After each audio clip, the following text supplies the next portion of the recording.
ইনকিলাব মঞ্চের আহ্বায়ক শরীফ ওসমান হাদীকে গুলি করে হত্যার ঘটনায় প্রধান অভিযুক্ত ফয়সাল করিম মাসুদ ঘটনার পরপরই দেশ ছেড়ে ভারতে পালিয়ে গেছে বলে জানিয়েছে তদন্ত সংশ্লিষ্ট সূত্র।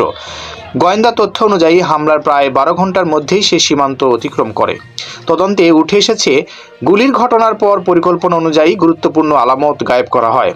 পুলিশের হাতে গ্রেপ্তার হওয়া অভিযুক্ত ফিলিপের 2 সহযোগীর জবানবন্দিতে বলা হয়েছে, ভুটিয়াপাড়া সীমান্ত দিয়ে ফয়সাল ও তার এক সহযোগী ভারতে পালিয়ে যায়। তদন্ত সংশ্লিষ্ট সূত্রের বরাতে জানা গেছে, ফয়সালের ব্যবহৃত মোবাইল ফোনের আইপি অ্যাড্রেস বিশ্লেষণ করে বুধবার তার অবস্থান ভারতের মহারাষ্ট্রে শনাক্ত করা হয়েছে। সে দেশটির রিলায়েন্স কোম্পানির একটি সংযোগ ব্যবহার করে যোগাযোগ রক্ষা করছে বলেও তথ্য পাওয়া গেছে।